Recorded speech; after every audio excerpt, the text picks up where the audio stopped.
So we have global sport businesses, brands, and media narratives. And I'm not going to speak by myself. I will invite one by one our heroes today. Massimo Franchi.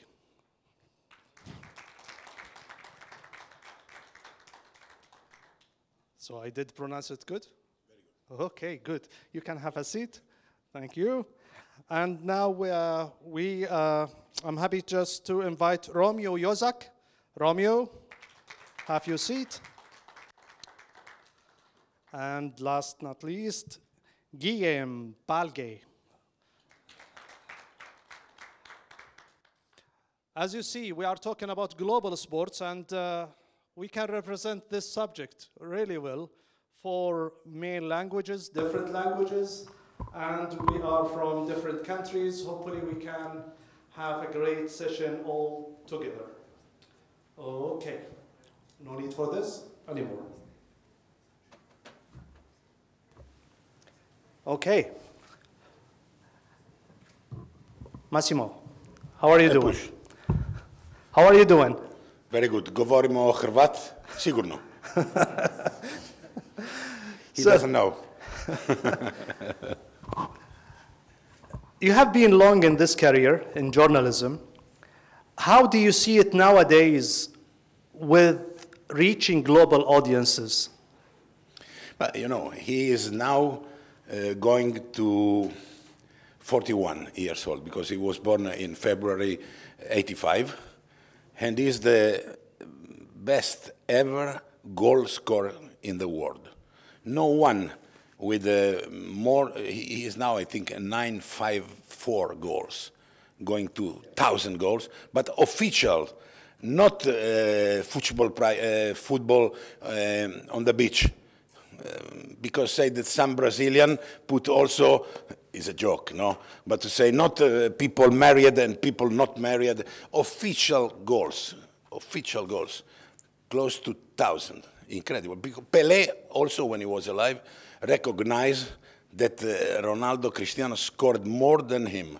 Because sometimes, you know, the legend was a legend, like mythology, but not history, that Pelé scored more than 1,000, but it's not correct.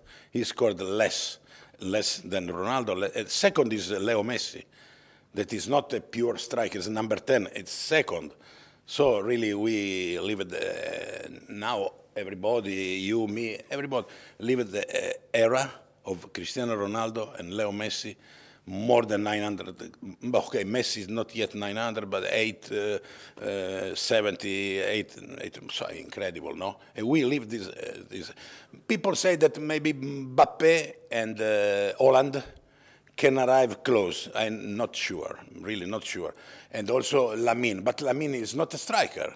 Is a kind of Maradona, maybe, you know, because even if different physical, but he's for assists, for dribbling, but not to score like Messi and Ronaldo. So we are very, I think, very proud to have lived this era. And about Cristiano, he has, after Maradona, but Guillem, then you can tell better the story. After Maradona, is a mediatic, is not only a footballer, is, you know, like, okay, I'm Italian, is a brand, like Fiat cars. No, Fiat is Alfa Romeo, Lancia, Ferrari, all is the same group, and Cristiano is a global brand. And now we entered in this global brand, the football is changed. Thank you very much. I will get back to you with more questions about media and the changes of media regarding global reach. Romeo, you are from the region and you represent the region here in this discussion. How do you think the region presenting itself in terms of football-wise? And what do you think, and you have been in the United States, Spain, and in the Gulf, how other countries perceive this region in terms of sports? So both. The microphone? Yeah, get the microphone. Being Croatian, but I was born in Yugoslavia back in the time, When the war broke out, I was 18, unfortunately, and living now 8 years abroad with the Croatian passport, I see the importance of, let's say, Croatia was in the World Cup in Russia, we did well, in Qatar we did well, and obviously now being Croatian out in the world, it's nice, it's good. It's not like Spain, it's not like Spanish passport, Portuguese passport, and even if you place the coach nowadays, where is he coming from? So if you have a coach from, don't get me wrong, some country, right, no matter how good coach is, it's always going to be questionable. But Portuguese nowadays in Saudi Arabia, I think you will, Portuguese go like crazy. Spanish go like crazy. Brazilian go like crazy. Croatian passport is also good football passport, presentation-wise. But from the region overall, I think we have a very solid, especially Yugoslavia back in the time, now Croatia, Serbia, Bosnia, the region, Montenegro, we have the very solid football presentation because of our, I would say, football and sports genes. That we are social, we like to communicate. Me working in Saudi Arabia right now, they say, you guys from that region are open, you want to socialize, you want to get together, you want to speak. You're not too rigid, you're not too straight, too closed. And of course, when you have Luka Modric, it helps because everybody knows about you, right? Of course, back in the time when you had other Serbian national team basketball, it helps. When you have Djokovic now, it helps, right? But the region overall, I think I'm proud. They always called us Brazilians of the Europe and really went well all along. So I think we can do better, but it goes well. Thank you very much. That's really good. I will get to his point. Why do you think, what's the rule of media in terms of narrating about when he stated about the passports? So there is a football passport. The Bosnian football passport is different than the Portuguese football passport in terms of coaches, for example. Is there any rule for media to impose this perception?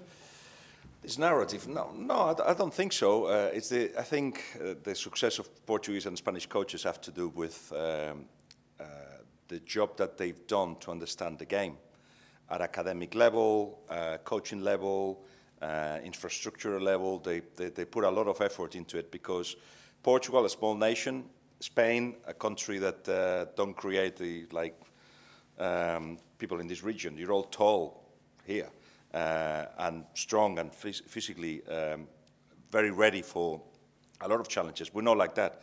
So we had to develop our brain and our coaching. Through that, success has come in the last 20 years, and then it's normal that becomes fashionable. If through Jose Mourinho or Pep Guardiola you start winning, you look for the other Jose Mourinhos and the other Pep Guardiolas. But it is true, and it refers to what you were talking at the beginning. The media has got an important role to play in terms of shaping the narrative. Used to be the relationship between the athlete and the media. That's how it went. You score goals, we will just write wonderful things about you, and that's it. But now, linking with what we're talking about here, brands have taken notion that media is important to shape that narrative, to then be able to magnetize humans towards their brand. So brands are creating through the media, so we need each other.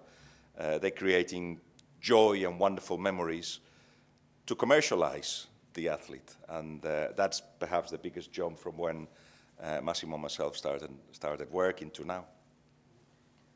I will keep asking you now. Another question for you. Now you are from Spain and you are an expert in La Liga. We know the Spanish league was so lucky that to have Messi and Ronaldo all together in one time. Then I heard that there was a challenging how we can promote the league and compete after they left the league, compete with the Premium League. What do you think that should have been done? Do you think that they are keeping the same level now, or they need another technique in terms of media narratives? Financially, it's impossible to compete. It's not possible to compete. But the story that's been told to us through La Liga, who have looked into what is the best strategy to compete with the Premier League, basically they're using the word sustainability. So the Premier League just keeps spending money.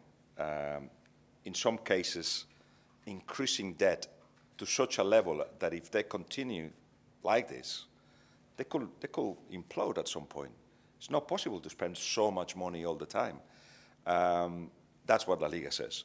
Meanwhile, having had a period in which every club was on the verge of bankruptcy, because we spent much more than we had, it was the case of Super Depor, you must remember Deportivo La Coruña, or Málaga, so many others, Zaragoza, that now in the lower divisions. La Liga, from 2013, changed the rules and made sure that teams only spend the money that was coming in, which means that now it's sustainable. But we cannot invest as much as the Premier League is doing. And yet we're using very well, talking about narratives and aura, using very well the fact that we've got Real Madrid and Barcelona in the same league. So yes, we had a period of crisis, 3-4 years maybe, in which after the Messi and Ronaldo rivalry, which you're absolutely right, we were so lucky to leave it, both fighting for the same titles, fighting for the same individual trophies. It was incredible.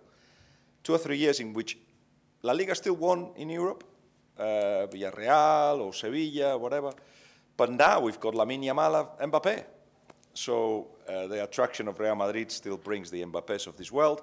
And Barcelona, in times of crisis, they always manage to get through the ranks players that at a very young age make a big impact. So we are fine. In terms of narrative, in terms of how we sell La Liga, we are okay. But financially, it's impossible to compete with the Premier League. But Guillem, I have a question. Are you debating him?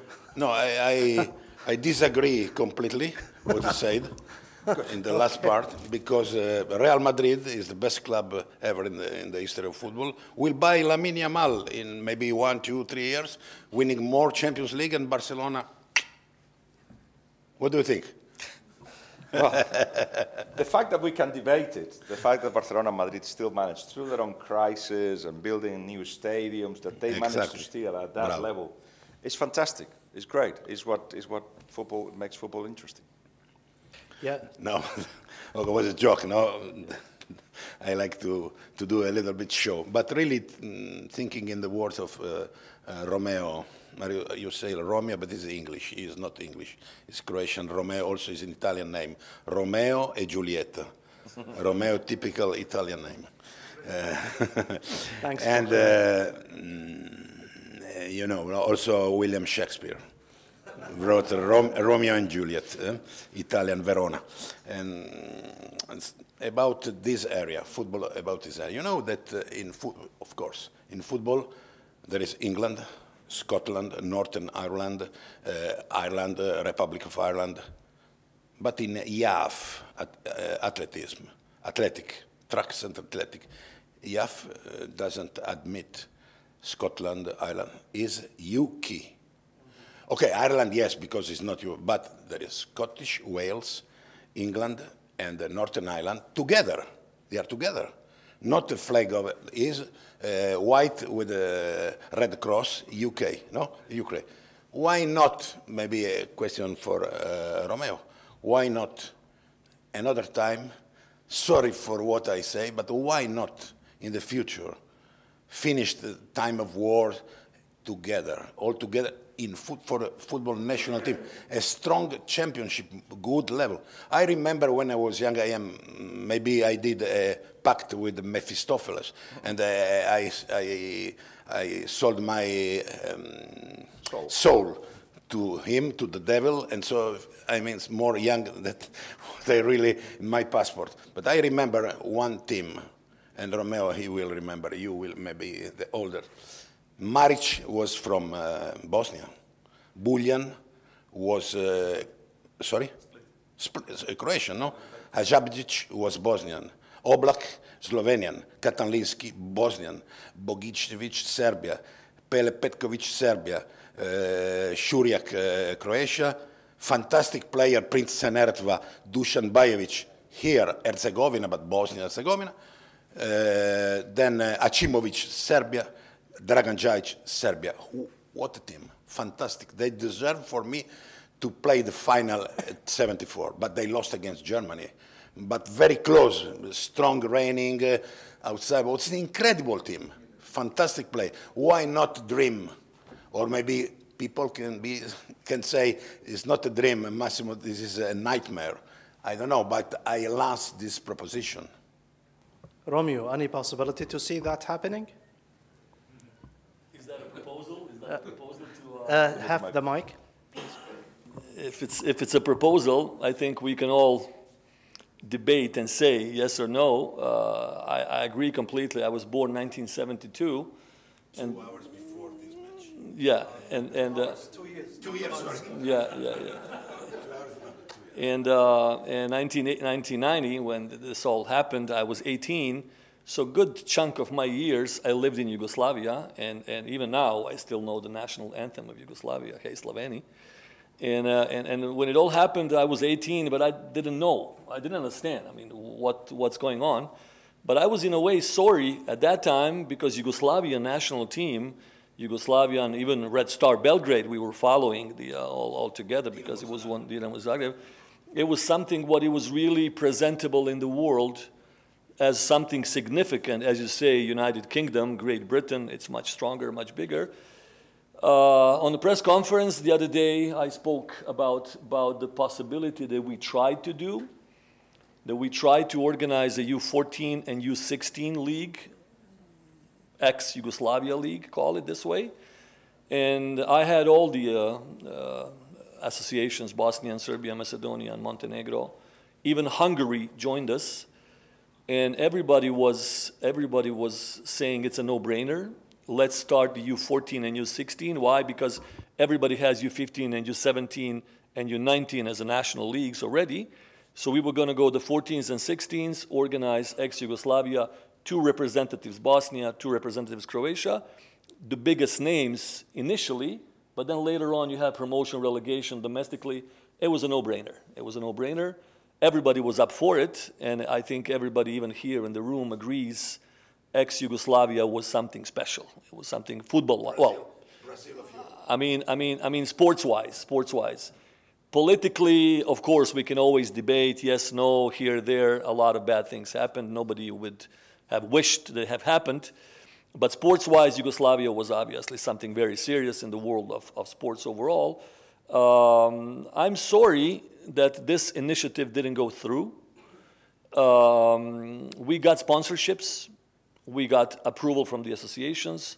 I was a member of UEFA Youth Committee at that time. I got the approval to try to investigate and place it. When we launched the information to the media, some big fan ultra groups from Croatia, Serbia, elsewhere, they started to explode on the media. And here we come to the media now. Media is very strong. Media is probably even the strongest, because if they say this is black, this is probably black. If they say this is white, it's probably white. And it was such a pressure on the media. Why do we need that? What are these guys going to do now? We just finished. We don't need them. It's going to be dangerous. And I was the first one responsible in the chain of command at that time. And I even became a little unpleasant. I have 3 kids in Zagreb, in Croatia, living around. But honestly, now, 2025, that was 2014, 2025, I don't know. Are we ready for regional ex-Yugoslavian league or not? I don't know. For the youth? At least for the youth. Okay. At least for the youth. Can I just Yeah, Balagué, yeah. Go ahead. That's fascinating. And that is the reason of this panel as well. We could create a case study of how can we do that better. And straight away, listening to you, and we spoke last night a little bit, I see you made one mistake at the beginning of it, which is perhaps, correct me if I'm wrong, perhaps you introduced the media at the end. So if you're going to create something now, it's very clear what you have to do to have brands telling a story, which is you need the media. You need obviously an idea, you need people behind, you need the sponsors, and you had all of that. But to create a positive outlook at the end, so when it becomes senior teams playing against each other, the media has to be on board from the beginning. They have to tell stories of Serbian kids and Croat kids shaking each other's hands, or somebody getting injured, and everybody being and looking after him. Positive stories. And then, but the other mistake perhaps you did was one that comes from love and passion. It's going to take a long time to be able to change minds. So now that you've had that experience, what would you do different to go back to this idea, which is a wonderful idea of nations playing against each other?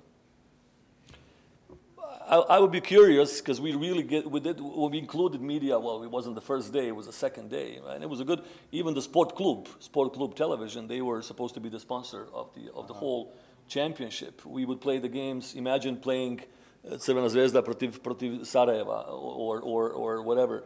Would be amazing. Would be an amazing talent scouting pool for the, I think personally, that would be probably one of the biggest political, sports, football projects in the world nowadays, to get together ex-Yugoslavia with youth first.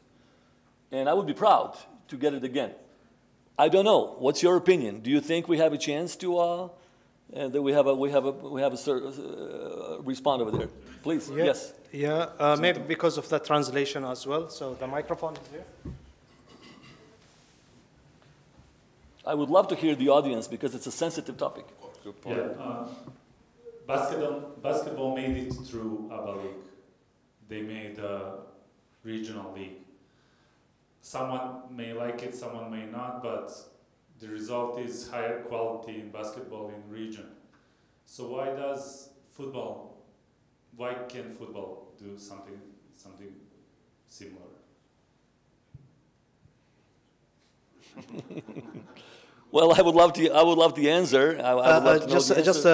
When was that? Because yeah, ABA League was established like 25 years ago. oh, okay. Even water polo, we're the best region in water polo in the world. We have the region of handball, we have the region of everything but football. Football is still sensitive.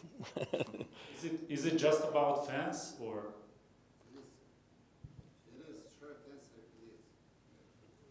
Yes. So far, the biggest problem was the fans. I mean, the groups from, I'm not going to name them, but we know them all in our language.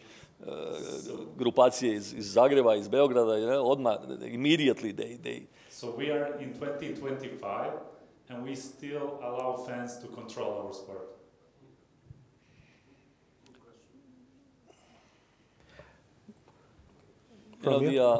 Is it fair to say that you need to answer this for me, but is it fair to say that it's not that they control the sport, but perhaps they represent still a big percentage of people that are not willing to compromise yet? Would that be the case? Or? No, I think they still have, I will not call it, and you know what I mean, they don't control the clubs. They don't. But in a way, they have a huge influence in the movements in the clubs. Hajduk, huge influence. Crvena Zvezda, huge influence, right? Dinamo, not as much, maybe 1%, really, lately not as much. I don't know how is it in Željezničar, probably a bit, quite a bit, right? They have a huge influence, even on the election of the board, on the people, media influence a lot, whereas maybe they don't have as much in basketball and water polo overall because of the lack of the interest on that level. But I have a case study, I have a presentation from 11 years ago, and I had representatives from Serbian FA, Croatia, Serbia, always, right? Sports-wise, positively, negatively. You know how it took us half an hour for them to say, yes, let's go. Half an hour, football-wise. Money, no problem. UEFA approving it, no problem. As soon as we placed it out, we had to stop and we had to go back. And I got some phone calls myself in media in Croatia. I got some phone calls and I got some messages. Hey, what do you think you're doing? What are you trying to do? And my father was born in Bosnia. I'm Croatian, but my father was born here. And I have a lot of friends from Serbia, and I have a lot of friends from Bosnia, and I have a lot of friends from Macedonia, and I want to do it. And I want to personally do it. I live outside of Croatia last 8 years, and I have a lot of friends. And I want to still do it. And I think it makes sense. And we can try again. Yeah, after with the Spanish mediation of the neutral, because it's a big thing for the European football, for the world football, not for the Croatian and Serbian and Bosnian football. And I remember, because I'm old, I remember the 87 in Chile, World Cup under 20. Who was the winner?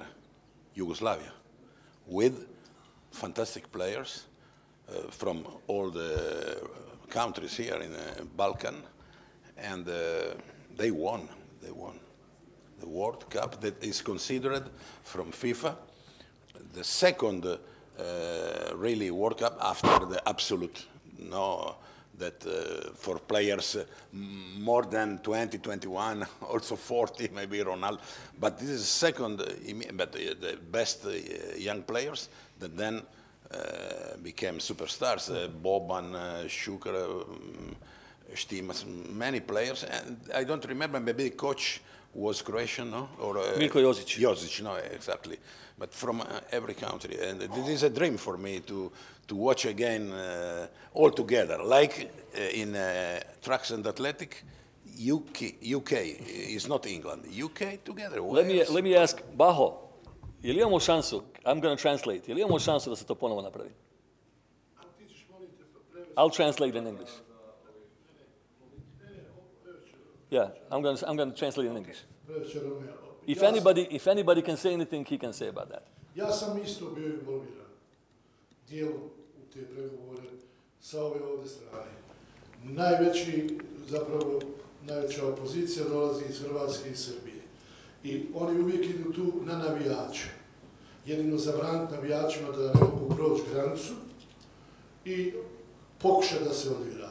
Ali prema svim informacijama, bar smo mi na ovom simpoziju zadnjih 5 godina govorili o potencijalnoj regionalnoj ligi, Srbija i Hrvatska oficijalno ne žele da čuju za tu ligu. To je jedini odgovor. Ne bi dalje uopšte da objašnjavam ja to. Realna šansa, ovo što si ti, Romeo, rekao, to bi bilo jako lijepo implementirano, 14 i 16 godina da se djeca surađuju, tu nema ni problema, ja mislim, neki i ovako idu na turnire jedni drugima, mislim da se to možda moglo sprovesti uz jednu dobru organizaciju. Yeah, what Baho is saying, and righteously so, that the official statements of the governments and the Association of Croatia and Serbia only, per se, are against the senior league. So far, we wanted to actually implement and try the case study with youth and see how it goes, 14, 16s, 15, 17s, doesn't matter, and then based on this maybe progress one day, but the official statement and officially positions were against it for the senior football, and Baho, he was a part of the process back in the time, and again, we have to see. We definitely have to see. Can I just say, next year is the 15th anniversary of Simposar. Why don't you organize just a whole day with every representative that should take a decision on that, led by Romeo, who of course is dreaming of this to be his life, his life project, and have a discussion on how could it work. Bring all the media, it would be a big thing. Imali smo zaista ljude iz Srbije, čak i iz Saveza fudbalskog Srbije i Saveza Hrvatskog, dok je bio Šuker predsjednik. Ljudi su jednostavno rekli da ne žele takvu ligu, otvoreno su rekli. A sljedeće godine na 15. izdanju ja ću ih ponovo dovesti, pa da bar pričamo o ovim generacijama. They were in the past, the representatives of Croatian FA and Serbian FA back in the time, and they were clearly and officially against it, senior league, right? But to fulfill your wish, next edition, the 15th one, he'll bring them again. Maybe something changed, especially with youth, because youth is always youth, and you can actually try to make it happen through the kids, and then later on see how it goes. Wow. We'll get Mr. Franchi. Do you know when? Maybe here in Bosnia, in Croatia, in Balkans, but also in Italy, France, Germany, England, a match we call, with a special Italian word, vecchie glorie, old glories. maybe Risto Stoichkov arrived, Jean-Marie Pfaff arrived to play like goalkeeper. You know, these kind of testimonial matches, for the farewell of a play, like Busquets now, he said stop, maybe to say hello to Busquets, but with not players of more than 60 years old, of course, maybe more close to 45, 50, but okay. And you have stars, legend of football, people arrive. I remember one in my city in Turin, arrived Zidane. Was legend of Juventus, again, the actual Zidane. What a player, he did some, okay, the other didn't, the actual player didn't kick him tough because respecting him, but he did something magic, fantastic. So you can organize now like a friendly match for farewell player, but with ex-Yugoslavia. People from Bosnia, friendly match, only friendly, more than friendly. Why not? Why not? Because you're talking about two different things, but actually that could be the way to put them together. You're talking about getting Yugoslavia together as a nation, to play the international tournaments, I imagine. You're talking about a league that's a regional league, but it would be, both of them are great ideas, no? To have, could that be done like a veteran? Now the legions of the game go all over the world, play in Barcelona, Madrid, clásicos in Hong Kong and stuff like that. Could you get a Yugoslavian team together to play? Yeah. You're the man with all the answers. So Romeo. I don't think so. I don't think so. I think people here in the audience understand what was going on, and it was really bad. It was really unnecessary bad, like really bad.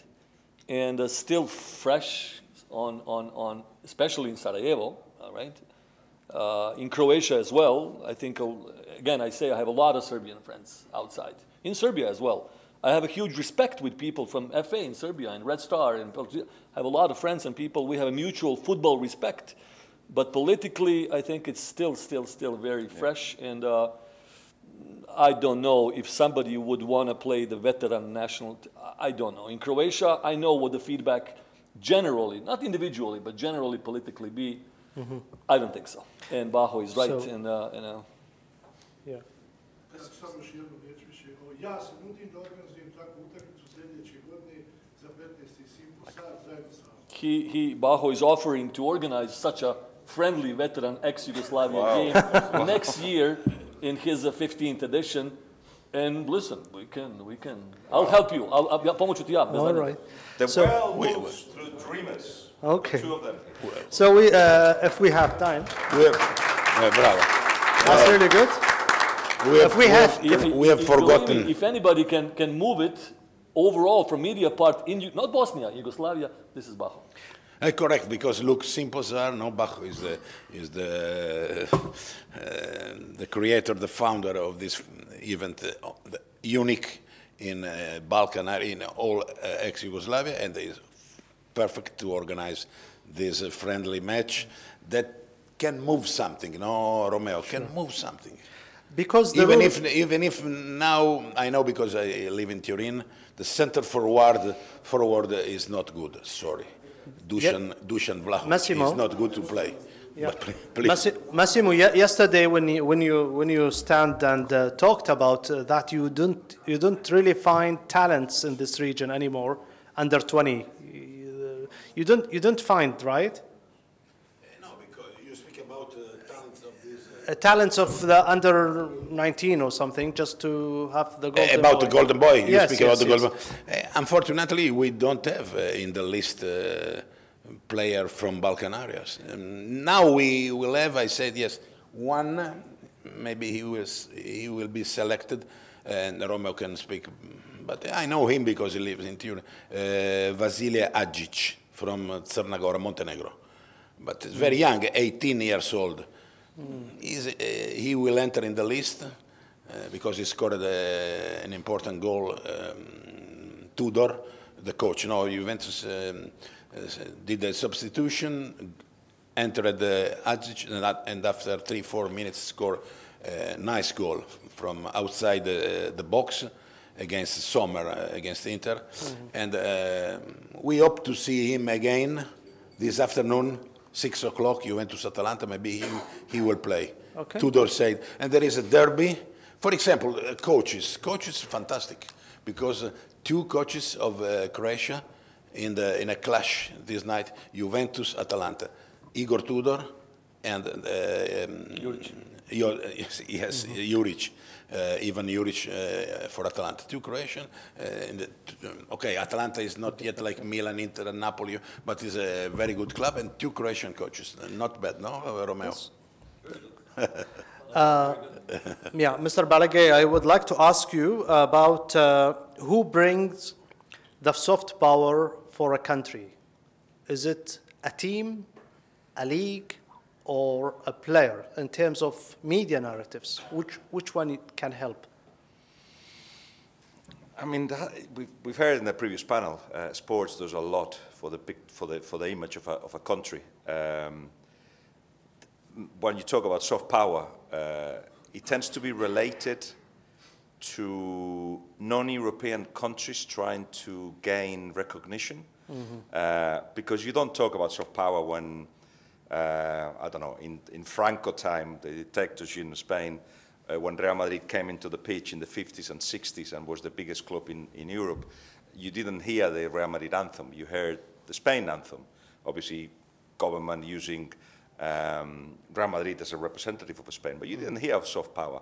I think perhaps you're referring to especially the Saudi contribution to football in recent time and to sports, and the fact that there's like 900 sponsorships in the last 10 years or so, all across the world, really, buying football clubs, etc. And what I find fascinating, and I want to ask you this, is in terms of soft power or image, how different the whole story has been told in Saudi and in the region, I imagine, and in Europe, in certain parts of Europe, almost as if, and I'm criticizing the European approach, almost as if you're stealing our space, it's only ours. That's what I read in between the lines when I hear certain European comments on sports washing or whatever they call it.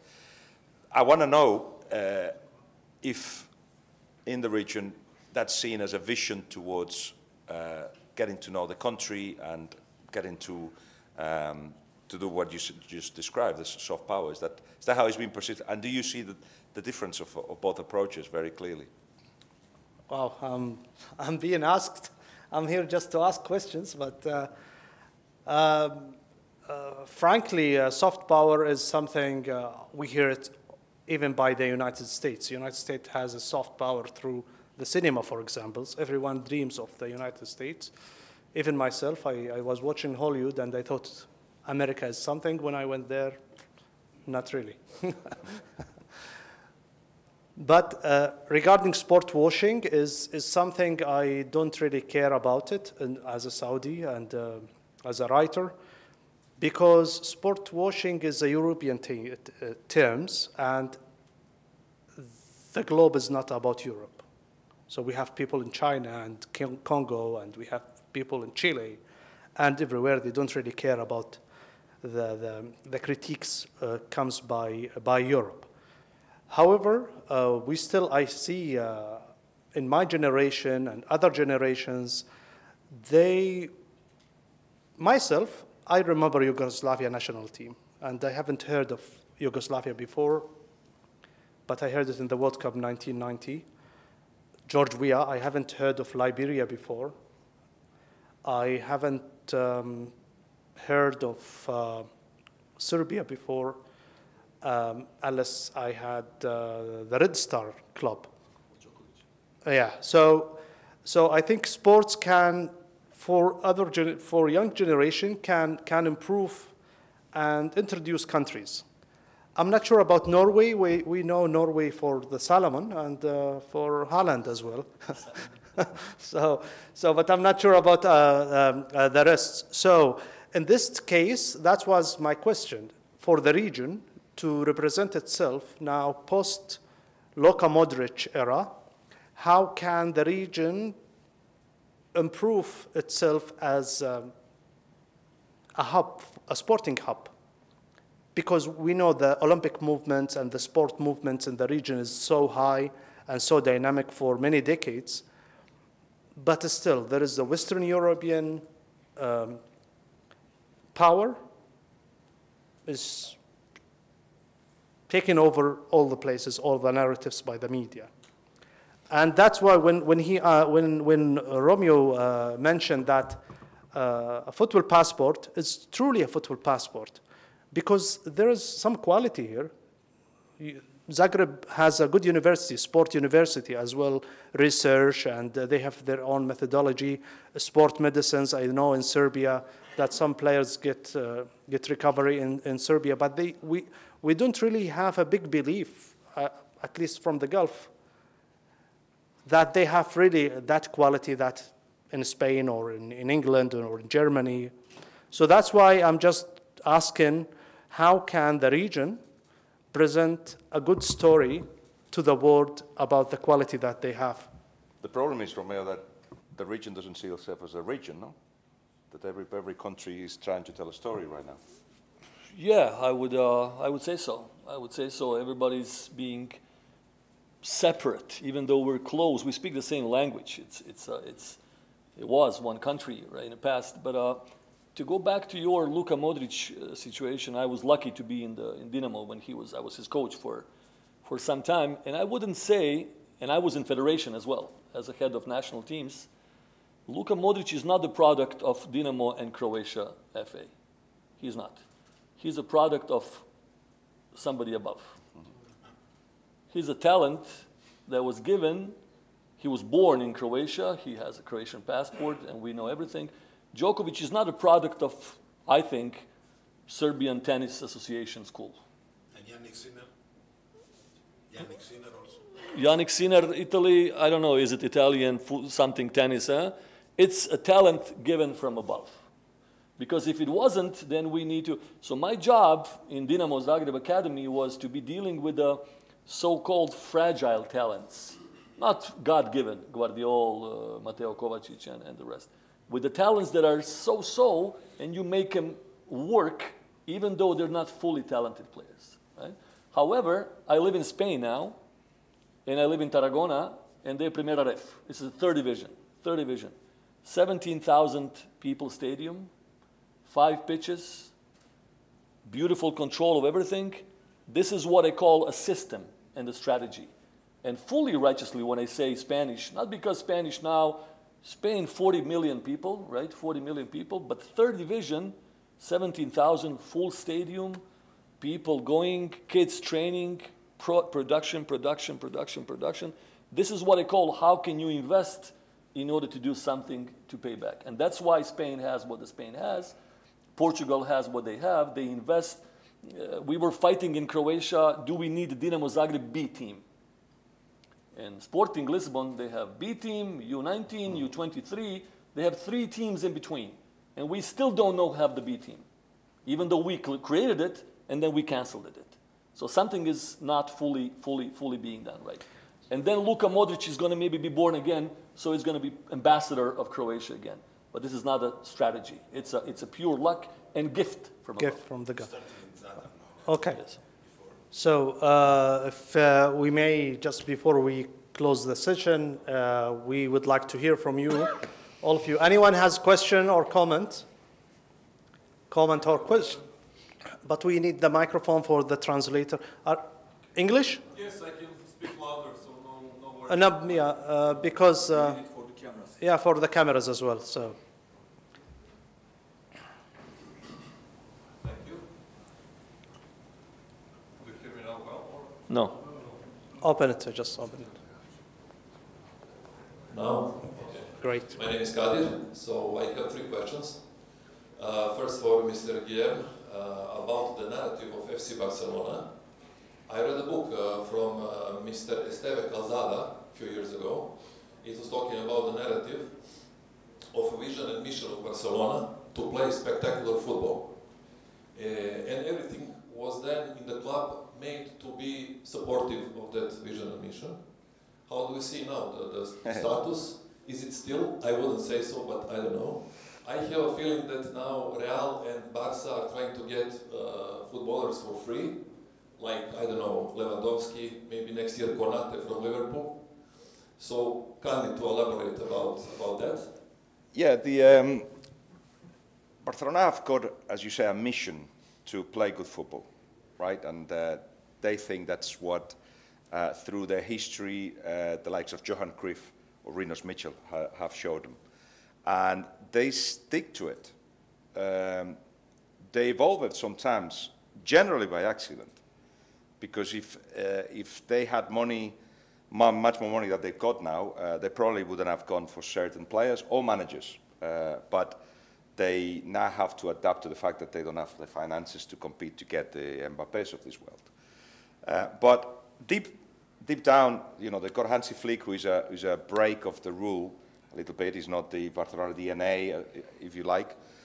But because it is an evolution, but he can do a lot with the young players that he's got. So, yes, and that is nothing bigger in the history of a football club, no matter how big, if you've got a place to go to.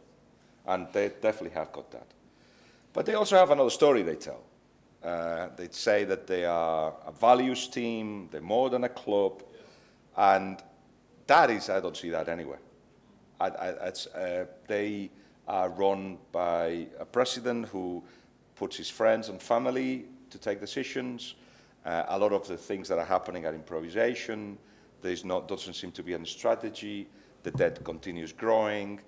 This seems, to many, I don't know because I don't have the evidence of it, many are looking at it as, is Laporta there with the intention of making the club private instead of owned by the season ticket holders? Would it be owned by the debtors, you know, Goldman Sachs? They already control the club because they have 1.5 billion euros that they put into the clubs. They already control the club. But would they change the status to become a private club? Some people say that that's the way it's going, and then put it for sale. We'll see. But in any case, they're still very good and one of the best clubs in the world to sell the narrative that they are the perfect club in many ways, better than most. They sold that for so many years, and there's still many that buy it. I buy some of it, the football side, not so much institutional side, as you implied. Thanks a lot. Thanks a lot. For Mr. Romeo, because he's well informed with the regional, let's say, football circumstances, what does he think is the problem with national team of Serbia when you compare quality of individual players of Serbia and Croatia in the last 15 years? You can say it's pretty equal. But Serbia doesn't deliver at all, as unlike Croatian football national team in European and world contests. I can even say I think I know what the answer is. I think I know. It's not that I know, but I think I know. If you ask me what is, let's say, generally the problem with African national teams on the top level, Nigerian amazing players, right? Ghana amazing players, Ivory Coast amazing players, but they never reach where they should, talent-wise, right? As a similar parallel and metaphora, I think we have the similar situation with Serbian national team, and that I would summarize in the influence in the locker room. So you have to have control and influence in the locker room. Who is in the list? Who is playing? Why this is not playing? I think there's a lot of external influences in the general locker room activities, and they cannot fully do what they directly would like to do that should be done. I think in Croatia, I know in Croatian FA, the influence in the locker room is minimized. The influence in the locker room, if you know what I mean, and I think you know what I mean, the influence in the locker room is completely or 99% in the control of the FA, of the coach. I don't think the influence in the Serbian locker room is completely within the control of the Serbian FA and the coach, if you know what I mean. And that is similar situation in some other places around. I was being open, and media, if they transfer my words, have to be careful, because I have a lot of friends in Serbia, but I think this is the case. Thanks a lot. Yeah, makes sense. And the last question for Mr. Massimo. What does he think when the glory of the Serie A from 1990s and the beginning of 2000s will come back? And, you know, respect aside for Premier League and La Liga, but we miss glory days of Serie A. Thank you. Have the microphone. And short, because we have one more question. Okay, you are perfectly reason, 100%. I am Italian, and all Italian people older. We regret these lovely times when Italian Serie A was the best. It was much better than the Premier League, much better than La Liga. Now, Premier League is gold. La Liga silver, close to gold, and Italy maybe bronze, together with Germany and France. We are fighting for the bronze medal, third level. Not absolute level, because good level, 5, no, the big 5, but really Premier League and Spain. Look the players, no? For example, Alexander Isak signed from Newcastle United to Liverpool, 144 million euros. It's impossible that the Italian clubs, Juventus, Milan, Inter, Napoli, they cannot play this salary. Gyökeres to Arsenal from Sporting Lisbon, 63.5 plus bonus. Impossible for Italian clubs. Or maybe Juventus can do something, but crazy, and then they receive 10 points penalties from the sportive judge. Last year, no penalty, but the sporting director was sacked because he paid 60 for cup minors. We call flop minors because it's ridiculous. And then Douglas Luiz was already out and is a disaster. So I am very sad. You know, Italy, at the time, the last 2 World Cup, Italy like Bosnia. Never was, but Bosnia is a small country, not the incredible history of Italy, 4 World Cups, and now we are really, for me, it's crazy. Italy also can lose the qualification for the World Cup, the new World Cup with enormous, more teams qualified. Is a period of huge crisis. We hope in the better times, but I don't know why and don't know when. Mm-hmm. So that's really an interesting also discussion I would like to ask you about, but the time is so limited. We have one more question, the last one, and then the final comments. The microphone for that gentleman, for the camera and for the translation. So you have to have a microphone, please. Okay, open it. Yeah, hello. My name is Alvin, I'm a sports commentator, and I would like to ask a question for Mr. Guillem and Mr. Massimo. You were speaking about the fans at the beginning. I would like to ask you, how big is the influence of the fans of the biggest clubs in your countries, in Italy and Spain, on the biggest clubs? And one more question for Mr. Guillem. What do you think will happen with Real Madrid after Florentino Perez? Because there was a period between Perez, and it was all but not this good. Thank you.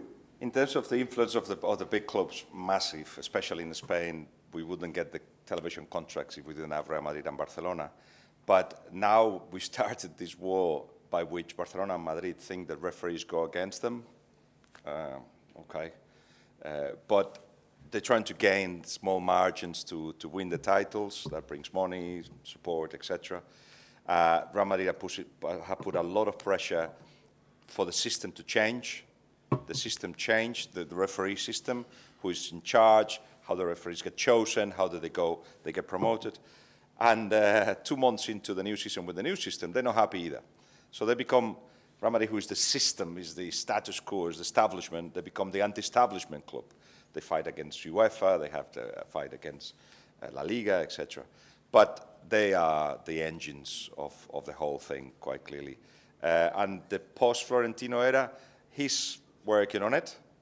So he's got, we call it a dolphin. It's somebody that goes after him because he's been introduced by him. And he's got his son taking decisions. He's got a businessman from Morocco taking decisions. And I think the idea is that them will continue the Florentino Perez era without Florentino Perez. And quite likely it's going to happen. So. About Italian league, Massimo? About the Italian league? The big clubs. The big clubs. I said before, Italian league, now we cannot compete with, look, the last Italian club that won the Champions League.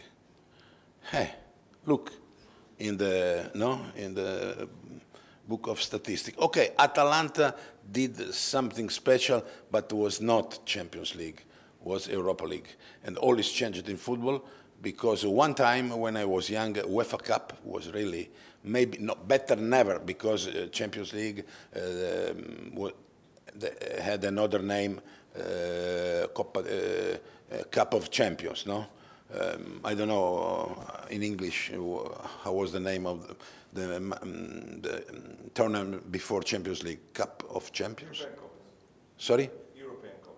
But European Cup is for national team, European European Championship, European Cup. European Cup, only the first, and then position 2, 3, 4, UEFA Cup. Now Champions League, position 1, 2, 3, 4, sometimes 5. If the winner is English, 6. And who is playing in UEFA, in Europa League? Position 7 or 6 in the other champion. Also for Italy, 4 places for Germany, France, and so Champions League is super, super, super. And the other competition, Atalanta won this Europa League against Bayer Leverkusen, but not super level. The last final of Champions League, one Italian club again in the final. How is finished? Paris Saint-Germain, manita, as it say in Spain, no? A small one hand, manita. 1, 2, 3, 4, 5. And if the match is a joke, but if there was extra time, maybe 2 extra, 15, how was the result? 8-0 maybe, no?